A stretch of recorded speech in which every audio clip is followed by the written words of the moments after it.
बनाने वाले कानून हैं और इस देश के किसानों की जमीन को लेकर जो उनके उद्योगपति यार हैं उनके यहाँ लेने की गिरवी रखने की सारी साजिश है। किसान इस बात को समझ रहा है। हालांकि सरकार बार बार करी कि ऐसा कुछ नहीं है, लेकिन यही है। जब आप उन कानूनों को पढ़ते हैं तो आपको समझ में आ जाता है कि ये कानून किसान की भलाई के लिए नहीं, हालांकि मोदी जी हर जगह यही कह रहे हैं कि किसान के लिए भलाई के लिए, लेकिन ये कानून किसान की भलाई का नाम लेकर जो उद्योगपति हैं इस देश के, पूंजीपति हैं, विशेषकर अंबानी और अडानी जैसे लोग हैं, ये सिर्फ उनकी भलाई के लिए काम है। और केवल दो का नाम इसलिए कि अडानी के गोदाम होंगे, माल किसानों से उसमें आएगा और वहां से फिर रिटेल शोरूम पर जो अंबानी के जो शोरूम्स हैं, जो अंबानी की दुकानें हैं, उन पर बिकेगा, जो देश में जिनकी संख्या 8,784 के लगभग है। ये सारा एक भयंकर षड्यंत्र है जिसमें हमें फंसाने की कोशिश की जा रही है, लेकिन हम फंसेंगे नहीं। हम जानते हैं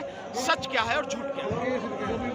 किसानों की आमदन दुगनी हो जाएगी, 2022 का टीचा रखा है कि 2022 तक तो दुगनी आमदन हो जानी है। इतना देखो, मुझे आप एक बात बताइए, कैसे होगी किसानों की आय?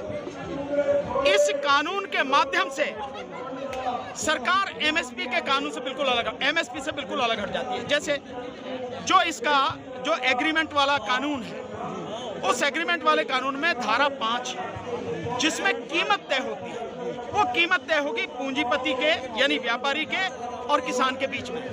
तो जितनी तय हो गई उसी कीमत पर वो खरीदेगा। अगर उसी स्टैंडर्ड का 3 शब्द हैं अंग्रेजी में, उसकी क्वालिटी, उसका ग्रेड और उसकी जो स्टैंडर्ड, ये 3 शब्द हैं जो फसल का होना चाहिए, वो अगर होंगे और वो इसके लिए कोई तीसरा व्यक्ति आके सर्टिफाई करेगा कि हाँ यही है, तभी वो खरीदेगा, अन्यथा एग्रीमेंट के बावजूद भी वो नहीं खरीदेगा। तो जब मेरी और कीमत तय हो गई यानी व्यापारी और किसान के बीच में, तो सरकार की एमएसपी का मतलब क्या रह गया? सरकार की एमएसपी कहाँ रही? तो सरकार तो एमएसपी से वैसी बाहर हो गई।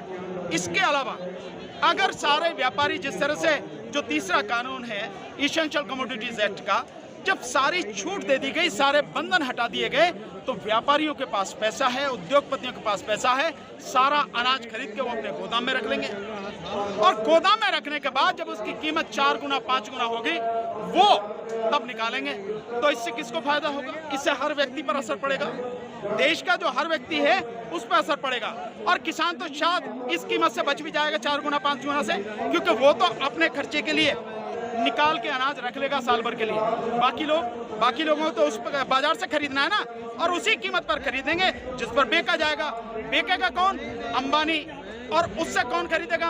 अंबानी किससे खरीदेगा? अडानी से। यानी उसके गोदाम, माल उसमें आया, वहां से रिलायंस के यहाँ आया, वहां से आपको खरीदना, जो मर्जी पे चाहे बेचे। इस तरह से बेचेगा। आपको ध्यान है 500 रुपए में फोन दिया था अंबानी ने, 500 रुपए में मोबाइल फोन फ्री में कनेक्शन दिया था, और वही कनेक्शन आज तारीख में 700 रुपए में दे रहा है। दे रहा नहीं दे रहा? कब दे रहा है? जब पूरे उस पर एकाधिकार उसने कर लिया, जब मार्केट में दूसरा कोई रहेगा ही नहीं, जब उसके साथ में कंपटीशन करने वाला रहेगा नहीं, अकेला वही रहेगा, तो जिस भी कीमत पर चाहेगा बेचेगा। तब पता लगेगी लोगों को कि कितने खतरनाक कानून है। इसलिए जो ये कानून बना रही है, बता रही है, इससे दुगनी नहीं होगी। दुगनी कैसे होगी किसान की आय जो आप चाहते हैं? एक बार पूरे देश के किसानों का कर्जा आप माफ कीजिए। जितना भी कर्जा है 12.5 लाख करोड़ के लगभग, और 12 लाख करोड़ के लगभग पूरे देश पर आज की तारीख में कर्जा है किसानों पर। आप इसे माफ नहीं कर सकते। कैसे नहीं कर सकते? इस देश में 2004 से जो ये उद्योगपति हैं, इनको सरकार हर साल 5 लाख से 6 लाख करोड़ रुपए की टैक्स में छूट दे रही है। 5 लाख से 6 लाख करोड़ की टैक्स में छूट। इसके अलावा ये सरकार, मोदी सरकार, पिछले 5 साल में 6,60,000 करोड़ रुपए उनका कर्जा माफ कर चुकी है। कर्जा माफ कर चुकी है। उनमें 68,000 करोड़ रुपया उनका कर्जा है जो 50 लोग इस देश के बैंकों से जनता का पैसा लेके लूट के विदेशों में बैठे हैं, आए भी नहीं, उनका कर्जा माफ कर दे। तो जब आप 5 लाख करोड़ रुपए का टैक्स में छूट दे सकते हो, उनका कर्जा माफ कर सकते हो, आप किसान का कर्जा एक बार पूरी तरह से उसे कर्ज मुक्त नहीं कर सकते? कर सकते हैं, लेकिन आपको किसानों की चिंता नहीं है। आपको चिंता किसकी? उद्योगपतियों की, जो पूंजीपति हैं उनकी, क्योंकि उनके तो जहाज हैं जिनमें बैठ के आप प्रचार कर सकते हो। किसान के पास क्या है? किसान के पास तो भैया वो तो मिट्टी में मिलके अपने मिट्टी जैसा रंग बना के अपने बच्चों को पालता है, यही है ना किसान का। तो अगर सरकार चाहे तो एक तो पूरी तरह से कर्जा माफ करे, दूसरा सरकार को तत्काल प्रभाव से जितनी जल्दी हो सके इन तीनों कानूनों को वापस लेना चाहिए।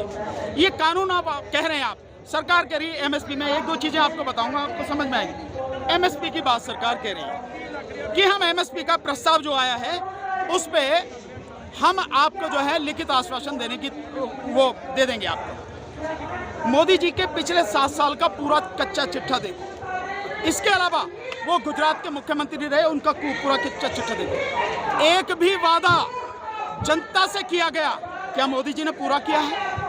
एक भी काम इस देश की जनता की भलाई के लिए उन्होंने पूरा किया है? यही मोदी जी थे 2 करोड़ रोजगार साल में देने की बात करते थे। आज 7 साल हो गए तो कम से कम 13 करोड़ या 14 करोड़ लोगों को रोजगार मिलना था, लेकिन मोदी जी ने अपनी करतूतों से इस देश के 35 करोड़ लोगों को बेरोजगार कर दिया। 35 करोड़ लोगों को, इस देश के लोगों को दाने दाने के लिए मोहताज कर दिया। और अब जो काम कर रहे हैं मोदी जी, वो इस देश को पूरी तरह से गुलाम बनाने और तबाह करने के लिए काम कर रहे हैं। इस सारी चीज को मोदी जी को समझना पड़ेगा। तो हमारी भलाई किसमें है ये हम जानते हैं। एमएसपी की जब आप बात कर रहे हैं, एक ये जो कानून है एग्रीमेंट का किसानों